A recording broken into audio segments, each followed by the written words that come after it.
Hello everyone, this is Crota coming at you, giving you game one in a series between TeD Fly versus two people who have Chinese names that I simply can't read, but I saw TeD and Fly, and like, you know what, this has got to be a very, very good series. Alright, we're gonna go ahead and see TeD spawning over here as the blue undead player on the top right hand side of the map. Meanwhile, Fly is spawning as the blue orc. On the bottom left, we have the Chinese players spawning as the pink orc, and finally, the pink Night Elf. Now, first of all, I do want to say I am suffering from a bit of a sore throat.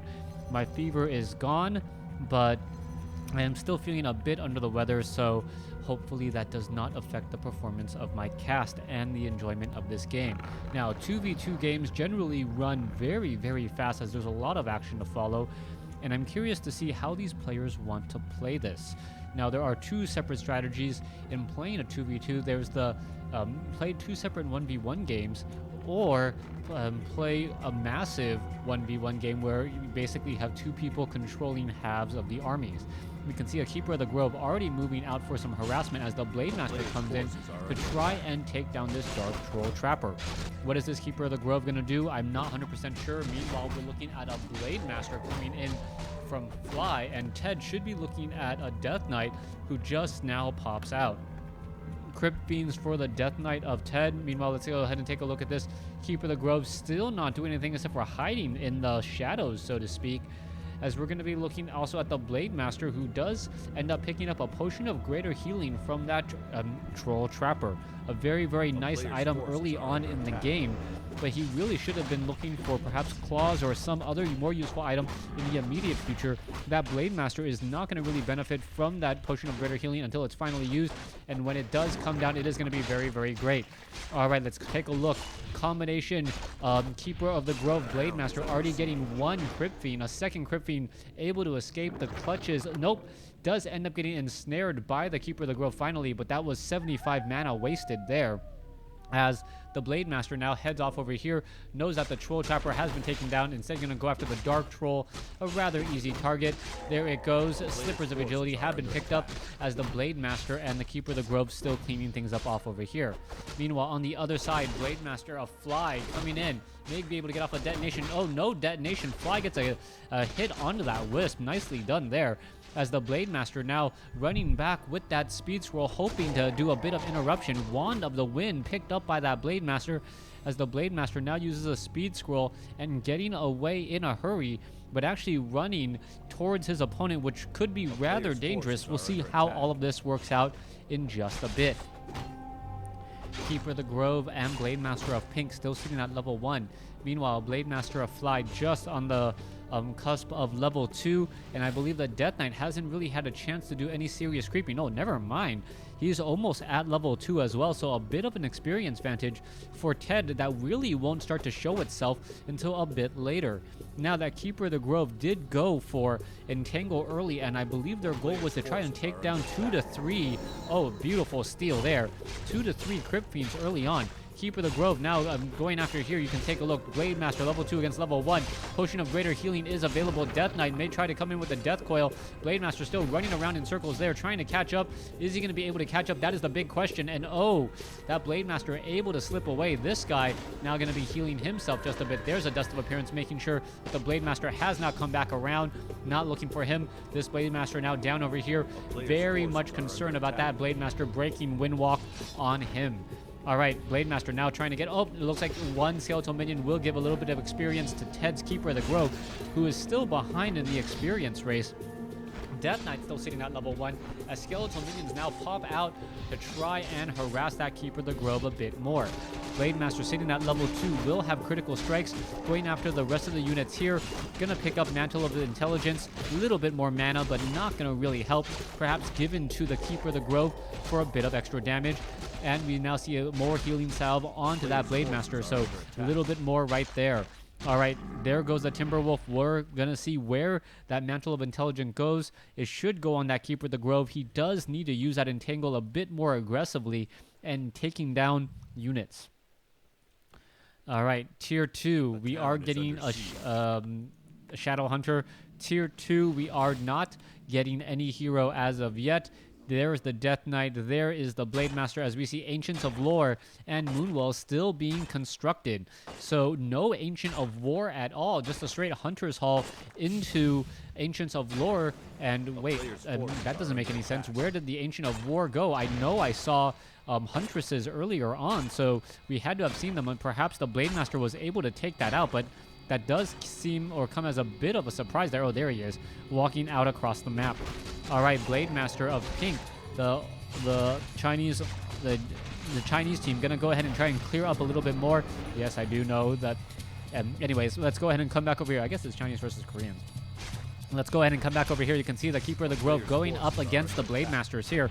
The Blade Master getting in a lot of damage onto that Keeper of the Grove. There's an entangle and an extra little bit of damage being added to that Blade Master. Blade Master now going to be forced to use another healing salve. Meanwhile, back off to the north, somehow this Blade Master is still surviving, and knowing that that Blade Master is going to not get within range of that Shadow Hunter's sight. A bit of luck there, as we are now looking at a Book of the Dead, or commonly referred to as Book of Win for the Fly's hero here. So Fly with Book of the Dead, Wand of the Wind now given and transferred back to that Shadow Hunter. Blade Master should be able to do a bit of damage, but he is still behind, only sitting at level 1. Blade Master could chase down this Blade Master here. Not quite sure why he hasn't. An Ancient of Lore being built on the opposite side of the map here as an Orc Burrow, and now Book of the Dead being used to take down Orc Burrows here. Huge play, and now you can see why Book of the Dead is just so deadly. Able to take down one Orc Burrow, another set of Orc Burrows, the Skeletal Minion, those archers just dealing so much damage. The Wisp now being brought over, trying to make their way in, not going to be able to get in there very easily. Are we going to get a detonation? Yes, we are, but it may be too little. Detonate. There you go. There's a detonation, but too little, too late, as 2 Orc Burrows go down, and a level 1 Keeper of the Grove has fallen off to the north. All right, Pit Lord now added by the pink army there. He is running straight through. Not quite sure if I agree with the Pit Lord, as Destroyers are going to devour that Howling Terror rather quickly. Kodo Beast now being added as well, and we're taking a look at the army supplies. 47, 35, 37, and what is this? 36. So the pink army definitely still has the advantage, even though they are down 1 hero. The Pit Lord may be able to swing things in their favor as long as Stronghold or Black Citadel is not yet done.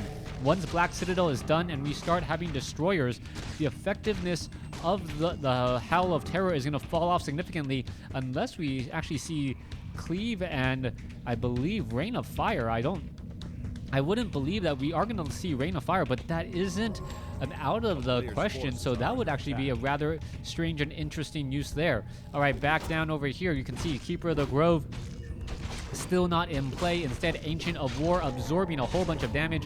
Kodo Beast being brought over.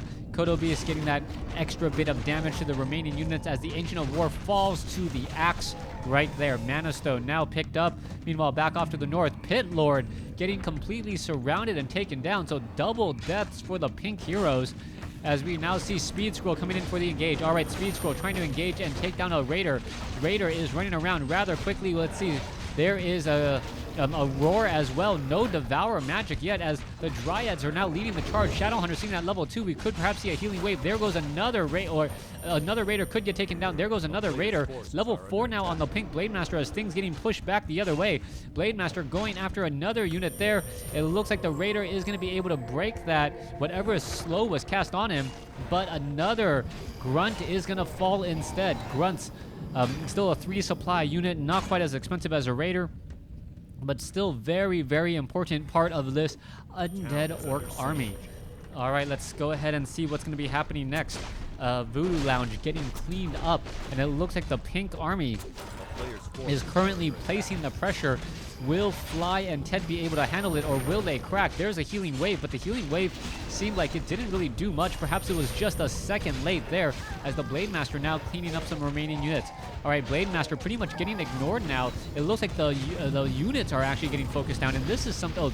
Howl of Pit Lord doing a Rain of Fire there, clearing up many of the units down over here. You can see a very low hit point. Kodo Beast going to be in a bit of trouble. Ancient of Wonders now in question, as the Dryad's now getting taken down as well.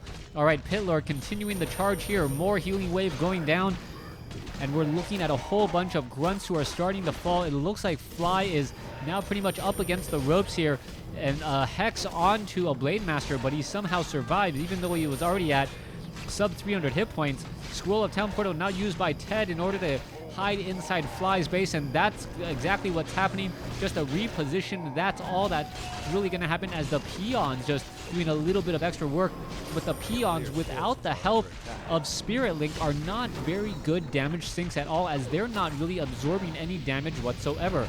Pit Lord continuing to rain that fire down, causing more and more problems, and that Pit Lord just continuing to push right on in here.